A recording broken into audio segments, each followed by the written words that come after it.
All right, guys, it's your boy Dom, and we are back. It's the festive season where we're going to have matches on the weekend, matches in the middle of the week, matches on the weekend again, and, so on and so forth until the end of December. So we just had match week 13, and I just did a video, what was that, yesterday? And I'm back today doing a preview for week 14, the predictions. And it got me thinking, I was thinking a bit. Sometimes we take this thing so serious and we try to bash each other and we try to bring down and tear down each other because, of the various teams we support and so on and so forth. But at the end of the day, we got to remember that this is all entertainment. This is entertainment. That's why I changed the category of my videos from sports to entertainment, because I'm not playing any sport here.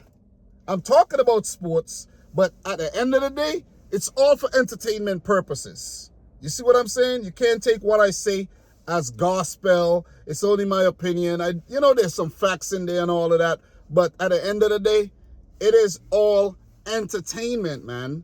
And we can't take this thing too serious where we having mental breakdowns and we can't eat and we get in belly hurting and we're shitting ourselves. We can't do that. This is all entertainment. But with that being said, guys, smash up the thumbs up button for this video. My mindset is changing, because if I take this thing too serious, man, I might have a mental breakdown. Seriously.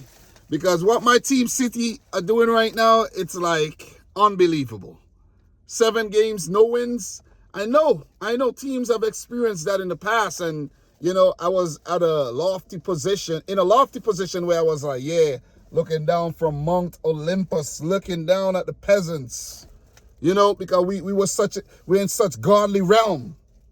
But it seems like we're getting knocked off the perch though. So Ipswich, Crystal Palace, and Leicester City, West Ham, those games are going to start within the next hour, but I still want to drop my predictions for those matches. And for those games, I'm going to say Ipswich, who are 19th, Crystal Palace 17th. They both have 9 points. So this is a 6-pointer already, relegation 6-pointer, if you ask me, early in the season. And it's very important. It's a very important game. Doesn't matter when in the season we're playing right now. It's a very, very important game. Every game is important. So for this one, I think both teams similar form going into this match. But Palace, they're coming off of a better result, and I could see them like building some momentum and gaining some form. So I'm gonna say Palace 2, Ipswich 1, but I won't be surprised if this result goes in favor of Ipswich or even a draw. This one is very hard to put my money on, and I'm gonna say 2-1 Crystal Palace. Let's keep it moving, man. Leicester versus West Ham. This will be Leicester's first match with Ruud van Nistelrooy in charge, and fittingly, it's gonna be a home game. His interim term as Man United's manager was pretty good. United didn't lose, and the handover to Amorim was seamless, in my opinion. So you got to give Ruud van Nistelrooy a lot of credit for that. So for this one, I don't think Leicester's going to lose against a misfiring West Ham, and I'm going to say a 2-2 draw. High-scoring affair, 2-2 draw. It's either going to be a high-scoring or we might see a 0-0 draw. But I don't think Leicester are going to lose this game.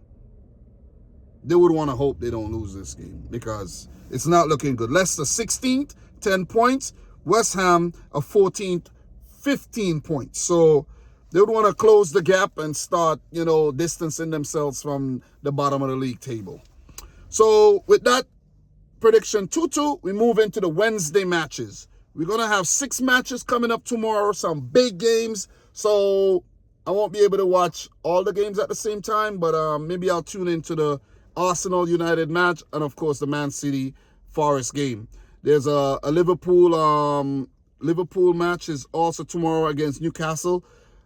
I don't know if I'll tune into that one. You know what I mean? Like, I don't know. Maybe I'll tune into that one and not the Arsenal United. I don't know.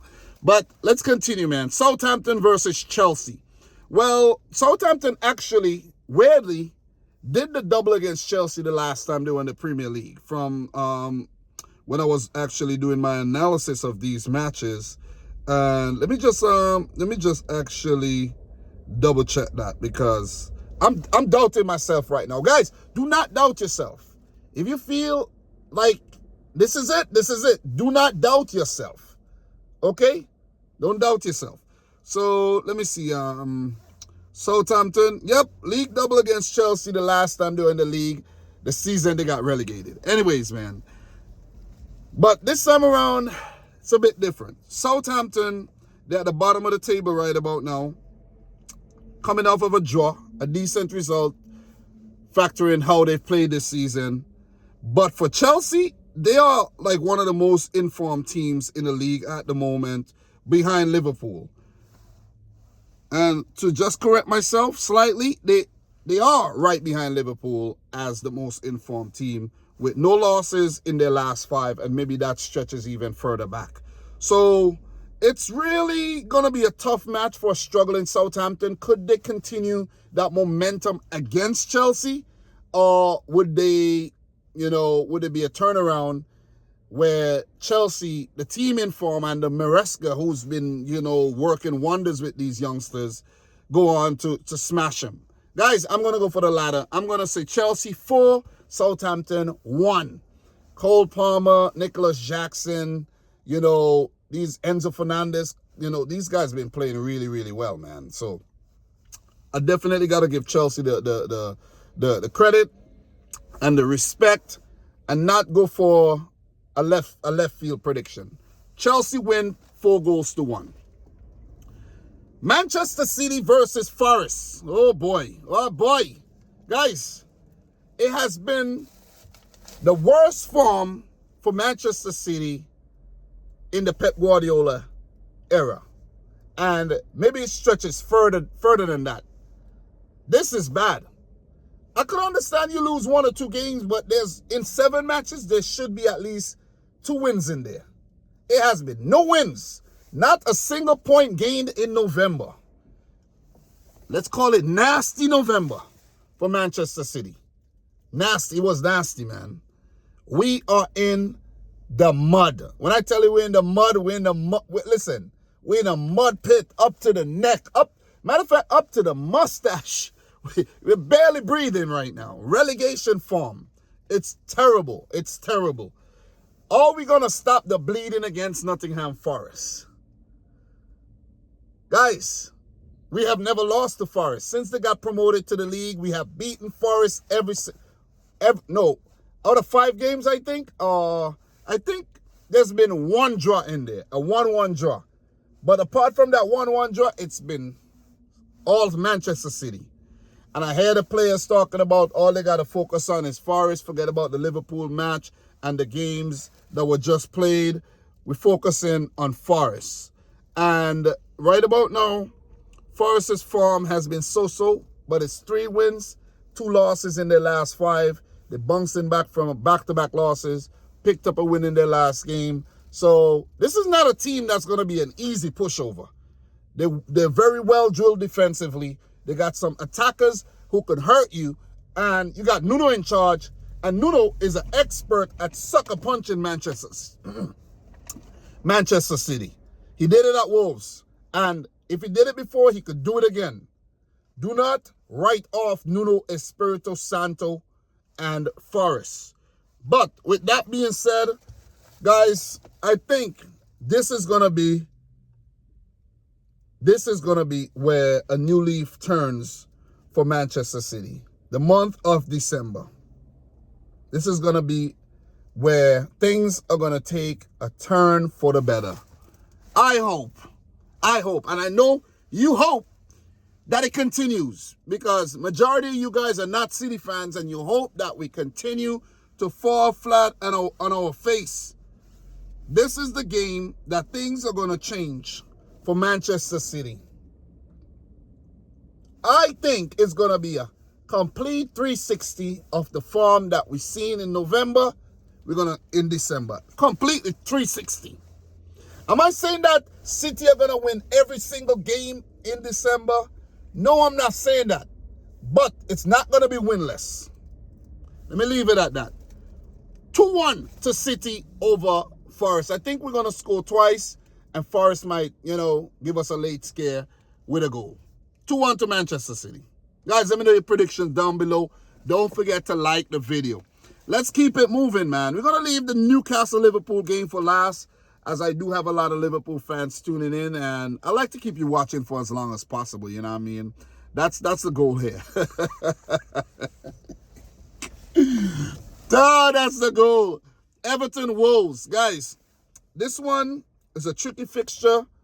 Everton, Wolves, they was up. I'm going to say a 1-1 draw here. I think a 1-1 is a good result for both teams. A point apiece. I think they'll be happy with a point. Everton 15th, Wolves 18th. I think a point apiece is a good result for both teams, though. But I'm leaning more towards a Wolves win. Yeah. But I'm going to say a 1-1 draw. Let's keep it moving. Arsenal versus Manchester United. Arsenal's been getting a better United lately, but prior to that, the results were quite mixed. And this is a tricky fixture for Arsenal because United, I know Arsenal, they were out of form. They got the form back. They've been playing good football, really attractive stuff by Mikel Arteta and his boys. But on the other hand, United has they have basically, let me say this. They are basically giving us a glimpse of what Manchester United as a football club should really be. And not because I'm a City fan, I can't give a team my rivals credit. We known Manchester United in the past to be, well, that team that used to dominate English football, right? In the Premier League era. Since Sir Alex Ferguson left, it has not been that. They're the most successful Premier League team, right? But they haven't been playing like they're the most successful Premier League team. They've been just very inconsistent, laughable. They've been crap, basically. Let's just sum it up and say they've been really shite. They've been bad. Let's sum it up. I don't need to elaborate on that. But what we've seen since they sacked Erik ten Hag, the matches under Van Nistelrooy, the couple matches under Amorim, this team is not going to be that easy for Arsenal to beat. It will be a home match for Arsenal. I think we're going to have a very entertaining draw here. I'm going to say 2-2 draw. 2-2 draw for this game. Let's keep it moving. Aston Villa at home versus Brentford. This is a very tricky game for Aston Villa because they've been going through the exact same thing Manchester City have been going through. But I think they've picked up more points during that time. But they've been going through the same thing. They haven't been winning any games in the league. They haven't been winning any games in the Champions League. You see what I'm saying? But no one's really talking about that. The spotlight and the scrutiny is on City, of course, because guess why? We just won 4 titles on the bounce. Of course, people want to see us lose. Of course, people are going to milk the media, the YouTubers, the social media. They're going to milk it. They're going to milk it. They're going to talk about it as much as they can. But no one's really highlighting what Unai Emery and Aston Villa are going through right now. They're not really doing that. But it's all good, man. It's all good. I think for this one, Villa versus Brentford, it's a tricky one to predict because I could see Aston Villa actually start picking up positive results again. But at the same time, Brentford, they've been playing some really, really, really good football. They're 8th, 20 points. Aston Villa, 12th with 19 points. In terms of the recent matches, Villa 3-3 and Brentford 3-3 last season. Villa with a win. There was a draw the previous season and a 4-0 win for Aston Villa. So they've really had some good games against Brentford. I don't think they're going to lose. I'm going to play it safe and say a 1-1 draw for this fixture. Thursday matches. I still have the one Wednesday match, which is the Newcastle Liverpool to talk about. And I'll save that one for last. But Fulham versus Brighton. Guys, I think this one's going to be a thriller. Because, you know, Brighton, you never know what to expect from them. And Fulham are a bit in the same ilk as Brighton. Very unpredictable, but more on the positive side of unpredictability these days. So for this one, I'm going to say a 4-3 win for Brighton. I think Fulham did pull off the league double. I think they either pull off the league double against Brighton last season.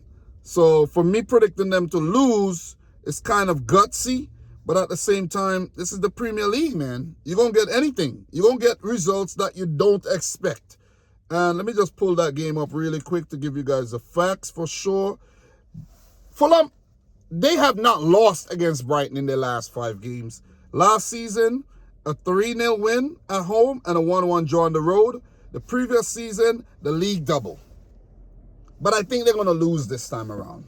Because under Hutzler, Brighton, they've been playing some really good football. The attacking prowess is really potent with João Pedro, Mitoma, Adingra, what's the other one named? Yankuba, you know, Minte. And Welbeck, you got to give him credit. The midfield has been solid, you know. I think the new players have definitely gelled well with the team. And the 31-year-old manager, you know, he's been doing really well. He's just slotted in the league, like, perfectly. So I'm going to say a 4-3 win for Brighton. Very gutsy prediction, but I think it's going to happen. Bournemouth Spurs. Them boys, man. Them boys from Tottenham, North London. Listen, Bournemouth been playing some really good football. They're going to be at home at the small stadium where they're comfortable, where teams feel a bit, you know, let me use the word, I just use the word comfortable, but I don't really want to use the word uncomfortable. But that's exactly what it is. You know, when you're accustomed to be playing on that big posh, in that big posh stadium, all that space, and then you go crammed into Bournemouth's little field. Damn, this freaking traffic camera it's catching a lot of people, man. People are just speeding down here. In New York City, they just hide these traffic cameras behind poles and trees, and they put them in all kinds of position where you can't see them. You know, I've been caught a few times, but they ain't been catching me lately. But back to Spurs, man. Listen, I think they're going to lose this game. I think it's going to be a high scorer, and I'm going to say for a 3-2 win for Bournemouth, who's been playing some really quality football under Andoni Iraola. So, yeah. Pain and strife for Ange Postecoglou and Spurs again. They're just so inconsistent, man. You never know what you're going to get with Spurs. You see what I mean? You never know. But anyways, guys, 3-2 for Bournemouth. And we have a couple minutes to talk about Newcastle versus Liverpool. Guys, Newcastle have failed to beat Liverpool, I know, in the last 5 games. It's been 5 wins on the bounce for Liverpool, whether they're home, whether they travel a bit further up north to Tyneside. It's been just a one-sided affair. 4-2 last season at home, 2-1 on the road, included a red card for Liverpool. Previous season, 2-0 on the road, 2-1 at home, 1-0 on the road, 3-1 at home, a 1-1 draw back in 2021, a 0-0 draw back in 2021, 3-1 for Liverpool, 3-1 for Liverpool 2019. Liverpool have not lost a game against Newcastle since December 6, 2015, where they lost 2-0 with an own goal from Martin Skrtel, and former Liverpool man himself, Gini Wijnaldum, scored a late 93rd minute goal. So, guys, it's only fair to say that Liverpool are going to go on to win this game, and they're going to continue their dominance in the Premier League under Arne Slot, who slotted in perfectly, replacing Jurgen Klopp. You see what I mean? I think Slot just gives Liverpool that semblance, you know. It's not that swashbuckling, rock star type mentality that Jurgen Klopp brought to the club. It's more settled, you know, more smooth criminality, if you understand what I'm saying. You know, they get the job done. They got that killer instinct, but it's not as, let's say, I should say ugly, because under Klopp, Liverpool used to win some ugly matches where they didn't play well for the whole game, and then late they pop up, they score, you know, they just barely win games by the skin of their teeth. Now Liverpool are doing it comfortably, in my opinion. I know some of you guys might disagree with me. You can disagree all you want. This is entertainment. This is all for entertainment purposes. Get out your fucking feelings, Liverpool fans. Anyways, man, 3-1 in favor of Liverpool. I think you guys will concede a goal. You know, Anthony Gordon is a threat, you know what I mean, amongst a few other players. I think Isak might be injured. Don't know if he's fit enough for this game. But I think Liverpool are going to continue their dominance. And they're going to go on to win this game and stay on top of the league table. Maintain that 11-point gap. Or even stretch it further in regards to Arsenal. And maybe stretch it even further in Manchester City, I should say. And then stretch it even further in regards to Arsenal. Guys, that's all I have for today. 21 minutes, not bad. I'm just changing my mindset, man. You see what I mean? I'm not going to take things too serious and I have to do this, I have to do that. This is all for entertainment purposes. Okay? So, if I get some details wrong, I get some details wrong. Laugh at me, man. You see what I'm saying? I'm just changing the whole narrative right now. You see what I mean? But guys, I'm your boy Dom. Subscribe if you're new. Like the video if you haven't yet done so. And let me know your predictions down below. Until my next one, thanks for watching. Like I said, peace out. Rich Squad. Still out here doing it. You feel me? It's all about consistency, guys. Be consistent with anything in life and you'll be relatively successful. See you next video.